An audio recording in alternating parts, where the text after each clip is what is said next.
Katie. Thank you for being my guest today on Terry's Courage Talks. I'm so excited to talk to you. I was on your podcast not that long ago, it seems like, and I love what you're doing. And I just want to share with our audience a little bit more about your story. So first of all, just tell them a little bit more about you, what you're doing currently.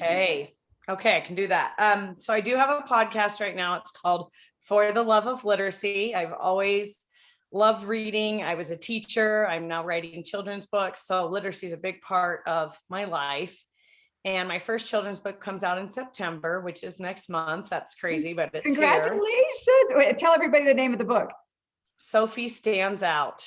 So Sophie speaking of courage, actually, that this is a book about a little girl that has the courage to stay in her pajamas all day, even though people are making fun of her and she's going out to get ice cream and selling lemonade and she's jumping on her friend's trampoline and she's trying to not let like the negative comments get to her. So it was really fun writing it. I based her actually on a combination of my sisters. I have 3 sisters. So she has characteristics of my 3 sisters. And they are all brave in different ways. So it was kind of cool. Well, and you sound like a brave person. So we'll get into that later. Maybe there was something in your family. Maybe, yeah. Yeah. I mean, I can't wait to read it. And what a gift to give children this book and this message. So yes, I really hope so. What was that? I really hope it will be just like a blessing and like an encouragement for kids. Yes. And it will be, it sounds like. If they can get that message, that's a huge message. Mm-hmm. And where did this message come from? Why is that message important to you? I think probably because it's been a combination of things, because I've always been an extrovert. I really am by nature an extrovert. But I think, as I've mentioned to you when we chatted on my podcast, we don't recognize courage until someone points it out to us a lot of the time. Mm-hmm. And that's not just adults, kids, obviously. It has to start somewhere, you know. And my little guy's starting preschool next week. And I've been thinking, you know, as we've been going through this transition, it's been really tough for him because he is not like his mama. He is an introvert like his daddy. Yes. And so I've been looking for months now at books about anxiety and shyness. And then to me, you know, the opposite was courage and bravery. How do I help him feel like he can do this? He will be successful as long as he does his best, you know? So it's kind of been an ongoing thing, but I started writing it almost 2 years ago. It's been a long time coming. But your son's story, was it that? What was the defining moment where you thought, I really want to get this message out? Trying to think, it was probably at least a year ago, and I had taught school, and I felt like I loved teaching school, but then I retired to be at home with my kids. I stay retired, but you know, to be a stay-at-home mom. And I still wanted to reach kids. I still love working with kids in any way that I can. I tutored for a little while when my son was a baby. And then it was like, okay, now I love writing. So how can I reach a big group of kids? Because when you're a teacher, you can only really reach about 30 to 35 students at a time, you know, each school year. Yeah. And even though that's a huge group, like when you think about writing a book, as long as you can get the book out there, you don't know how many kids will read it. Yeah. And that was what really propelled it for me. And it changed from, it had originally been a theme of bullying and how to deal with kids bullying you. Mm-hmm. And it turned into Sophie, even though there are kids kind of teasing her, it just turned into Sophie deciding to be confident, to be happy, and to go on with her life and not let other people bother her. Even though there is a part, you know, there's the part in the story where somebody says something from school and it's a girl that she likes and her feelings are hurt a little bit. And then she's got to go to a soccer game. Should she still play in her pajamas after she's committed to everything else? And so I really liked that because, like I said, I had started out as a bullying story and it switched to how can I as an individual just be brave? What can I do to be brave every day? I love that. It seems so empowering to me.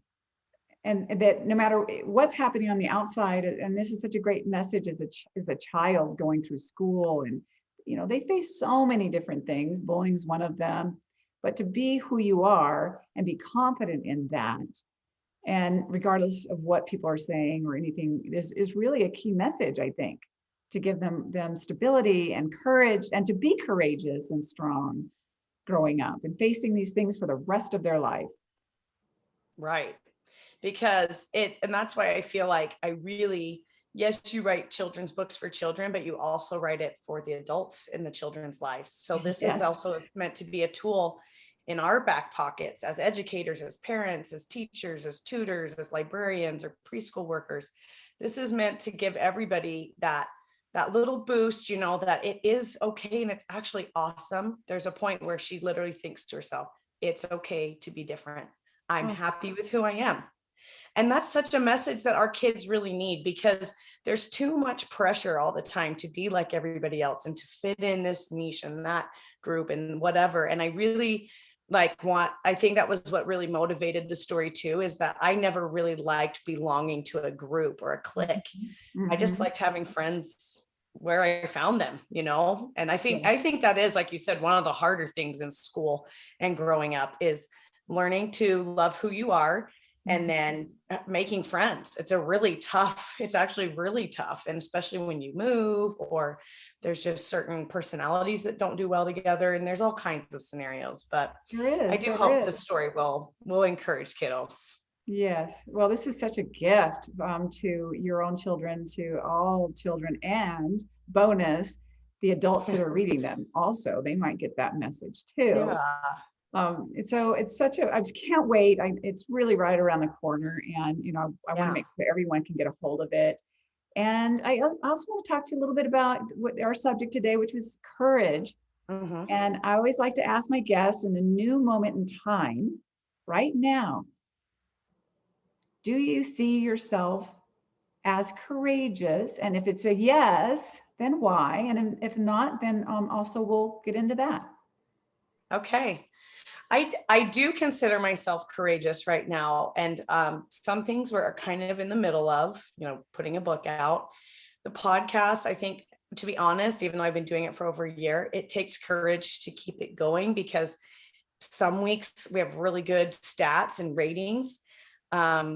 Some weeks I'm not getting much feedback, or the ads aren't doing well, or, different things. And I'm like, am I even making a difference? This is really hard to keep going and putting in the time that I'm putting in as well.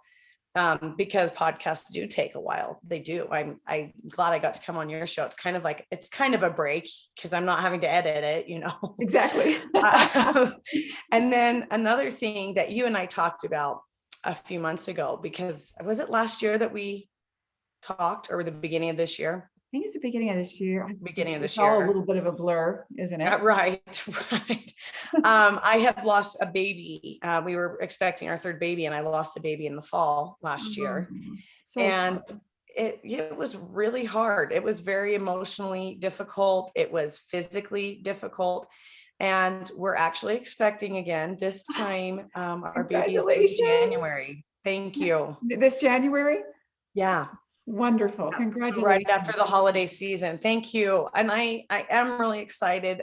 It was neat because, there's two parts to this. One is my kids are 4 and 2.5. And so we told them both times that we were expecting a baby. And so they knew when I no longer had a baby in my stomach. And that was really hard to process with them. It was, it's already hard because they can't see the baby until you have a big bump.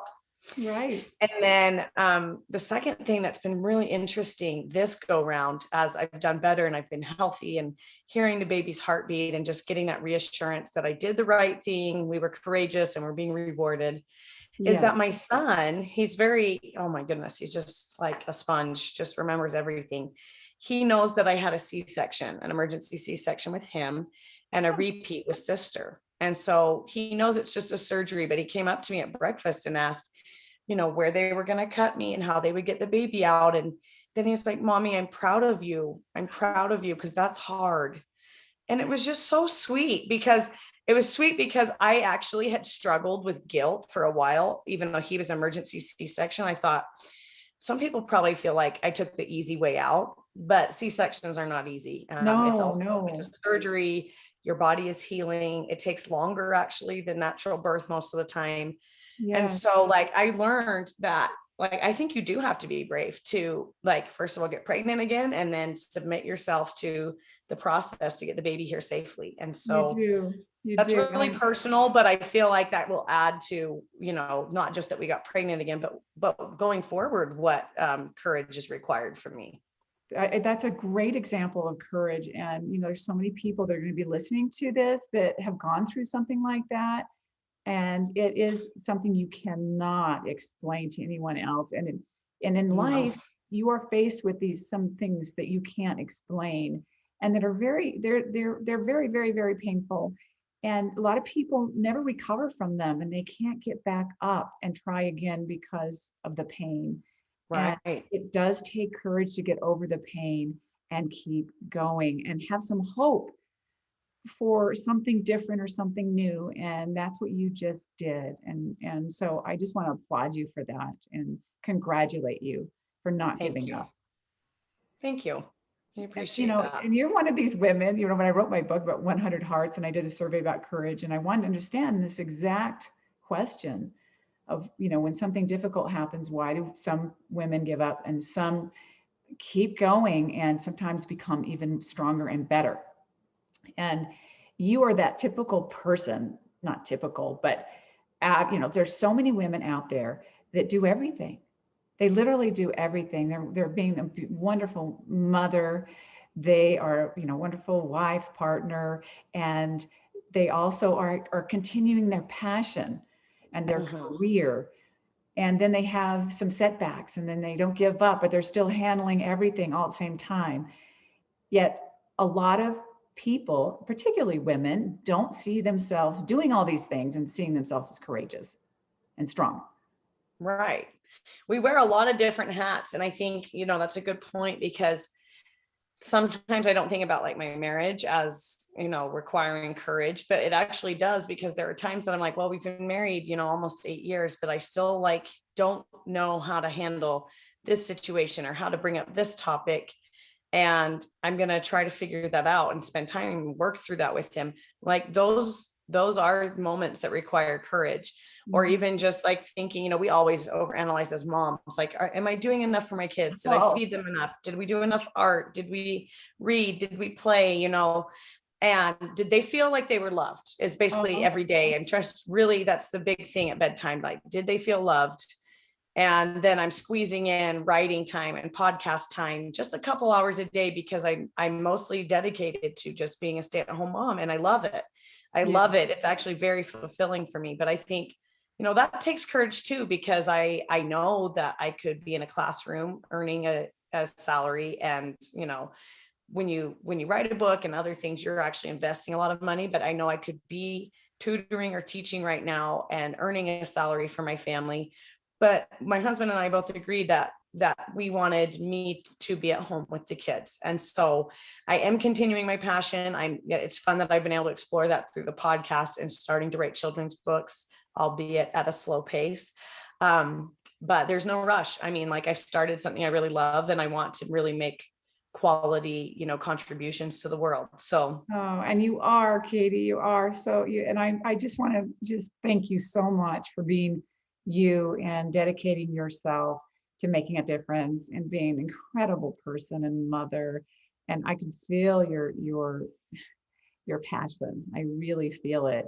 And you're not giving up on it no matter what's happening. And you're going to make such a difference in all these different people's lives and children's lives. And that really touches me deeply.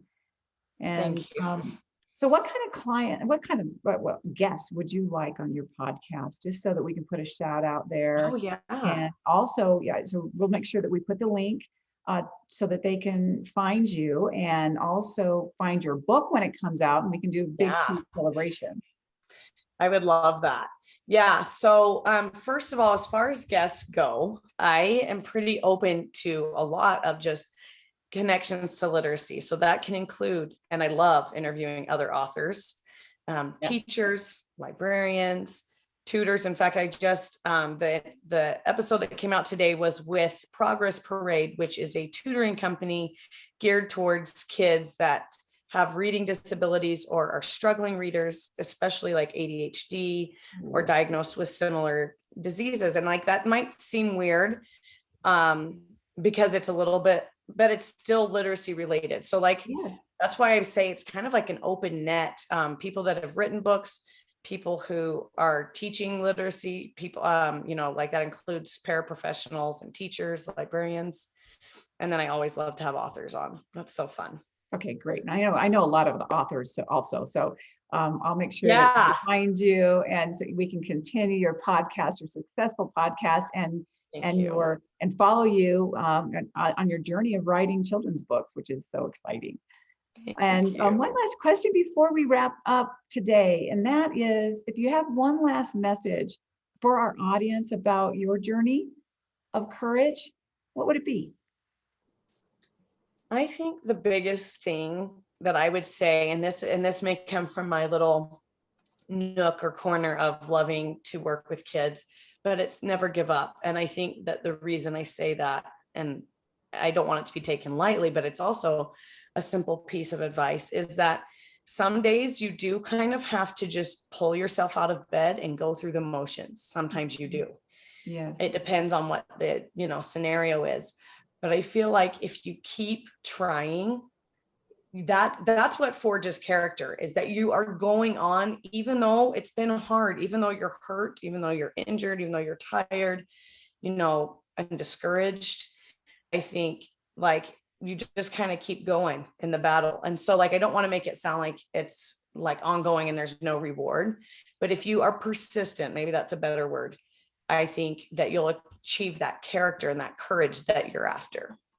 Katie, that is just such wisdom, and probably the best advice I could ever give anybody, even as a coach, which I do a lot of coaching, and that if you have that character of persistence and not giving up, which does take courage and bravery, then you're going to accomplish things that you never dreamed of, because life will throw things at you.